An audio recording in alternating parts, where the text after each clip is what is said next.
Hello everyone, my name is Pasindu and I'm going to present our work on Mahi Mahi, making asynchronous DAGs practical. This is a joint work done with Philippe, Brian, Lefteris, Alberto, and Hugo. So the context and the subject of this talk is Byzantine fault-tolerant consensus.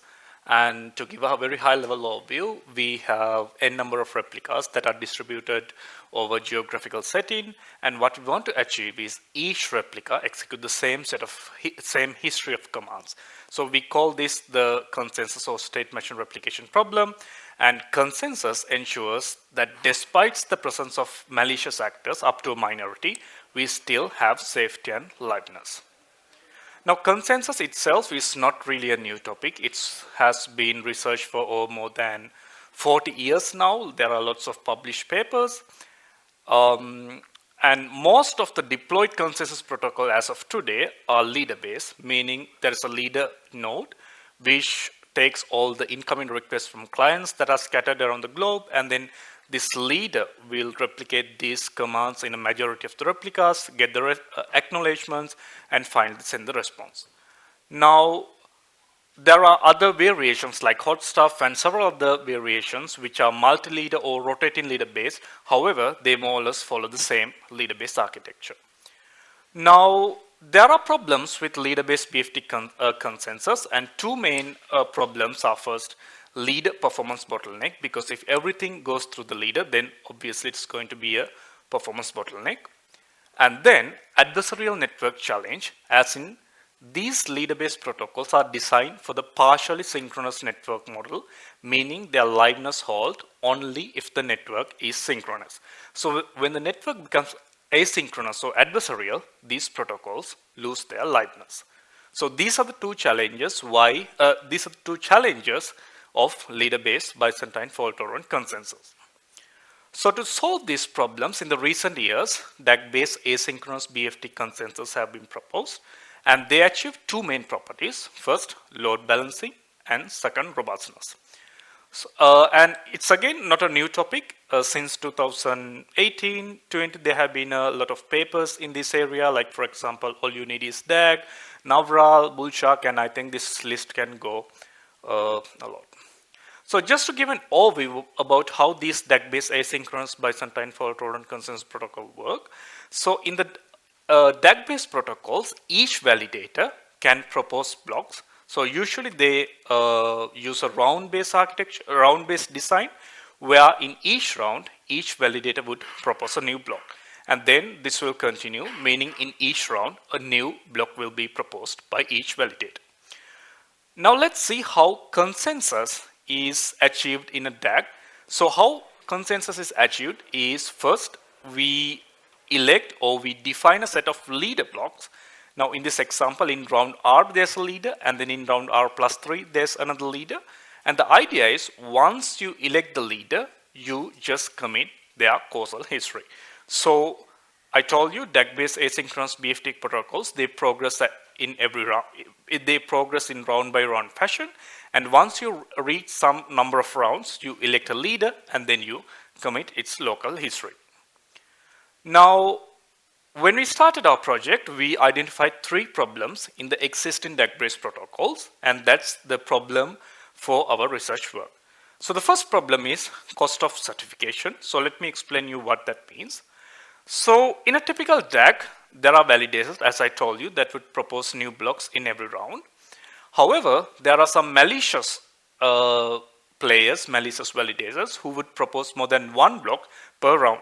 And in distributed systems terminology, we call this as an equivocation. And when we have this equivocating block, the ordering becomes problematic. So the traditional way of handling equivocation in the DAG is called certificates.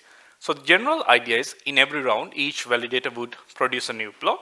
However, in addition to this block, they would also prepare a certificate that certifies that this block is the unique block from this validator for this round. So once you have these certificates, the next round of blocks would refer to these certificates, and this will go forever. So the general idea that you need to understand is certification guarantees one block per validator per round rule. Now, certification is nice, however, it comes at a cost. Because certification requires an underlying reliable Byzantine broadcast primitive in addition to consensus. So that means you're going to pay some additional number of network hops to achieve certification, and this causes high latency. And then also certification requires a higher number of signature verification, and therefore it increases the resource utilization of the protocol. So the second problem that we find in the existing DAG-based protocols is that high commit delay due to wave-by-wave design. So to illustrate this, consider a DAG with 4 validators. So as I told you before, in each round they would propose a new block, and once they reach a wave is actually a fixed number of rounds, they would elect a leader in the first round and it will commit its causal history. And the DAG will continue on the 3 rounds, it will elect another leader and it will commit another set of blocks that are in the causal history of the elected leader block. Now pay your attention to this block in the yellow color. Now this block is not included in the causal history of its immediate leader. So therefore it's not committed at this point. So the DAG will continue another 3 rounds and then we'll elect another leader, and only then that block will get committed. So the idea here is, in the existing DAG-based consensus protocol, if a block was not part of the causal history of the immediate block, then it will have to wait additional number of rounds for it to get committed. So the last problem that we find in the existing DAG-based protocol is high commit delay due to crash validators. To illustrate that, consider the same DAG. Now we progress 3 rounds, elect the first leader, it doesn't have a causal history, we go 3 rounds and then elect a leader. However, in this example, assume validator V2 is crashed by the time it proposes R plus 3 block, and therefore a majority of the validators don't have that block. So because there is no block from that crash validator, no block will be committed at this stage.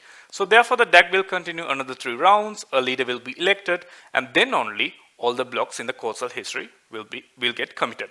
So obviously this is not good, because the moment you have a crash validator, you are going to have a very high latency.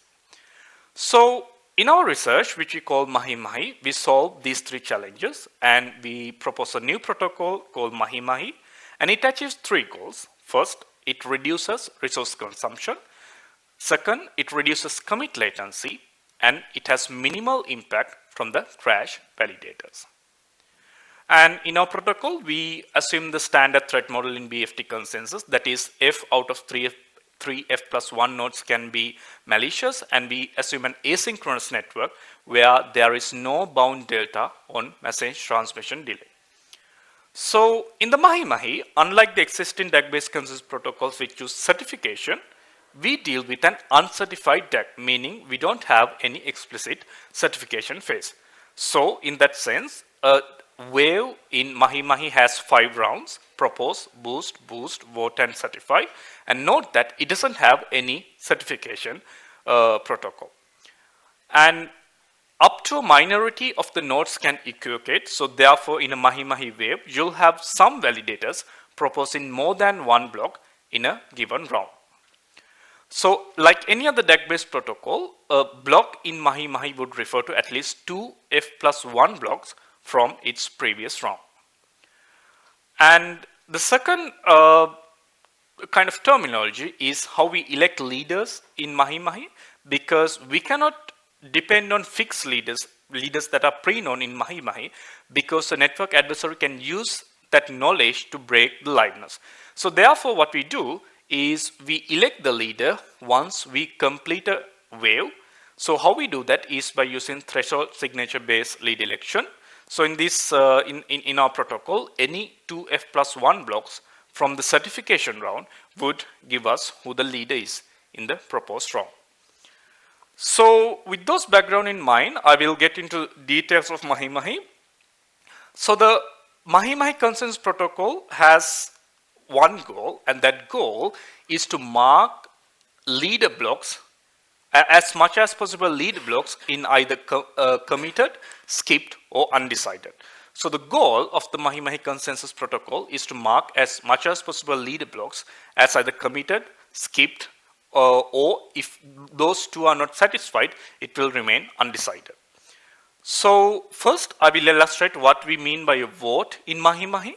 So in the Mahi-Mahi, we say a block in the voting round is a vote for a leader block in the proposed round if there is a causal history from the voting block to the leader block. Now in this example, 4-1 is a vote for the leader block, and also 4-2 and 4-3 are votes for the leader block. And in Mahi-Mahi, we say a block is a certificate for a leader block if a block from round certify has causal links to at least 2 F+1 blocks from the voting round. Now in this example, 5-1, 5-2 and 5-3 are certificate for the leader block 1-1. So with those definitions in place, let's look at how we mark a leader block as committed in Mahi-Mahi. So if there are 2 F+1 certificate for a leader block at the end of the round R+4, we say that leader block is directly committed. Now, if there are 2 F plus none votes, meaning if there are 2 F+1 blocks in the voting round that do not vote for the leader block, we say that leader block is directly skipped. So with these two simple rules in place, how we order the DAG is first we order the set of leader blocks by their round numbers, and then we commit until we meet the first undecided leader block. So what we do is we first mark each leader as either committed, skipped, if not undecided, and then we order them, and then we will commit their entire causal histories. So there are several optimizations that I'm not going to present in this presentation, and these optimizations help us to further reduce the latency and increase the robustness of Mahi-Mahi. For more information, I invite you to read our paper in archive. So to summarize, in Mahi-Mahi, we achieve 3 goals. First, it reduces resource consumption, and the reason is we use an uncertified DAG compared to existing protocols which use a certified DAG. And it reduces commit latency because of its use of indirect commit, pipelining, and multiple leader techniques. And finally, it has minimal impact from the crash validators because of its skip rule. So we implemented and evaluated Mahi-Mahi in a geographical setting. So we deployed it in 2 data centers in US, one in Europe, one in South Africa, and another one in Asia. And we deployed it in Amazon EC2, and we experimented with 10 and 50 number of validators. And we also used 512 byte transactions. And we compare it against two state-of-the-art protocols, Tusk and Cordial Miners. So Tusk is a state-of-the-art certified DAG-based architecture that has the highest throughput among the set of protocols that are implemented. And Cordial Miners is actually a theoretical work that uses an uncertified DAG, and we implemented that too, and we compared it against Mahi-Mahi. So in this graph, I show the normal case performance of Mahi-Mahi. In the x-axis, I show the throughput. The y-axis shows the average latency. In the dotted lines, I show the performance of 10-node configuration, and in the non-dotted line, I show the performance of 50-node configuration. And the black color denotes Tusk, red color denotes Cordial Miners, green and blue color denote Mahi-Mahi. So the key takeaway of this graph is that Mahi-Mahi provides throughput that's comparable to Cordial Miners, however, with 20% lower latency cost. And second, Mahi-Mahi scales up to 50 nodes with latency less than 2 seconds and with a throughput of more than 400,000 transactions per second. And in this graph, I show the performance under bad conditions. Now, in this example, we crashed 3 out of 10 validators. And the takeaway of this graph is, despite crash node, Mahi-Mahi provides high throughput and low latency because of its skip rule. And finally, in this graph, I show the impact of multiple leaders, which is again a novel innovation in our protocol. And the key takeaway of this graph is Mahi-Mahi reduces latency by using multiple leaders per round. Now, for more details about these graphs and the paper, I invite you to read our paper and also our open source code in the GitHub. Thank you. Thank you very much for your insightful speech. And now it's time for questions. Please raise your hands.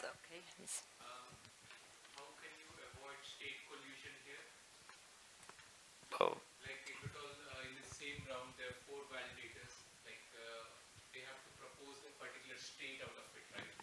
So how can you avoid the not propose the same state transitioning functionality? So I think, so in this consensus layer, we are only dealing with transaction, and state is the one you use in the transaction. So there are two approaches to do this. The naive approach would be to combine consensus and state, and therefore state can be proposed in the consensus block. But the standard approach is to decouple these so that in the consensus layer, the clients are only sending transactions. And then using these transactions, once you have the total order, the consensus layer will deliver you a causal history, and then you will use that causal history to create your state. So I think these operate in two different layers, not in the consensus layer. Thank you very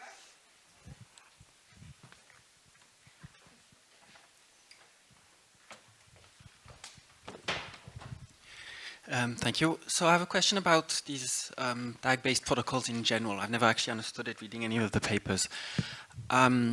It has to do with how the validators pick up transactions to put them in nodes, because the model I'm used to is there's a pool of transactions, and then if there's one leader, the leader just picks transactions, put them in their node.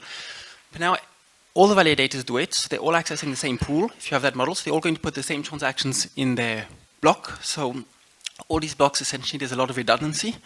So it seems that you have to then filter it all out, and you have very, very high TPS in your graphs when you have many nodes, and I'm assuming it's because you're counting every validator makes a block which is independent from the others. So if you have 50 validators, you have 50 blocks in parallel, whereas in practice, they're going to be 50 times the same thing, so your TPS shouldn't actually go up when your number of validators go up. Right.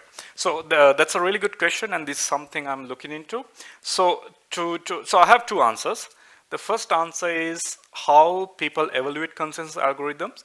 So when people evaluate consensus algorithms, what we are trying to show in our graphs, of course with very high throughput and very low latency, is what is the performance of consensus as a black box. Meaning in this evaluation, we don't consider about the meaning of transaction, because what we are dealing with is just 512 byte random byte string. So of course, in a practical system, this will not be the case, and let me tell you why it will not work like that. In a practical system, before you propose a new transaction, if you don't validate it, then you're actually going to propose garbage. Now, this is going to affect a lot of properties in consensus. Like for example, if you don't validate your transaction before you propose, then the chain quality will be 0, even if you have 2/3 of the good players. Sorry, what do you mean by validate a transaction before you propose it? So I'm referring to, so let me go back. So in our DAG or in any DAG, we just propose a block, and when we have 2f+1 blocks, we just go to the next round. Now in this block formation, we don't really care about what's inside the block, because what we care is just 512 byte random string. That's the payload for us. So obviously in a real system, what I'm trying to say is, obviously in a real system, this will not work, because if everyone just proposes a transaction from mempool, then it will lead to the case where everyone will be proposing the same thing. So the throughput will be high, but the good put will be very low, because essentially everyone is proposing the same thing. But in practice, when we evaluate consensus, we try to isolate this. We try to show this is the performance from the consensus as a layer. But if you plug it into a real system with your validate and with your application layer on top of it, then obviously when you have the validation before you propose, it will be less than this. But it's a standard practice for some reason we adopt in our chain of research. So doing things that way, if everyone doing DAG-based protocols does the same thing, you can compare one DAG-based protocol to another. But now I want to know if I'm going to implement hot stuff or DAG-based protocol, the numbers are meaningless. Well, if you look at how, so even in hot stuff, to commit a block, you need to have these 3 chain, meaning you need to have three consecutive blocks to commit the first block. Now, in that case, it's really possible that the second block will have the duplicate transaction. So even there, the problem is you don't validate the transaction before you propose, and the reason is we are just measuring the consensus. Now, in a real setting, this is not the case, and I do have some numbers, not for this, but for hot stuff, where if you just let any transaction to be included in the block, you get a throughput around 50,000 requests per second under 2 seconds.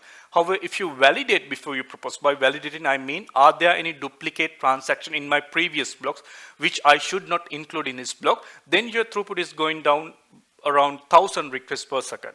So in reality, this is the case, but in practice, when we evaluate consensus protocols, this is how we do, because we want to show what's the performance of consensus just as single black box, not as a connected component between the state. But I'm happy to take more questions if you have. Thank you very much. So in case you have any questions, feel free to come to our speaker afterwards. Thank you very much for listening to us, and thank you very much for this insightful speech.